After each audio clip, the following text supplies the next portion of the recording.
ఇదే కదా నీ కథ ముగింపులేనిదై సదా సాగదా ఇదే కదా నీ కథ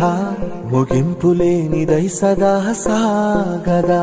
నీ కంటి రెప్పలంచున మనస్సు నిండి పొంగిన ఓ నీటి బిందువే కదా నువ్వెతుకుతున్న సంపద ఒక్కొక్క జ్ఞాపకానికి 100 ఏళ్ల ఆయువుందిగా ఇంకెన్ని ముందు వేచనో అవన్నీ వెతుకుతూ పదా మనుష్యులందు నీ కథ మహర్షిలాగా సాగదా మనుష్యులందు నీ కథ మహర్షిలాగా సాగదా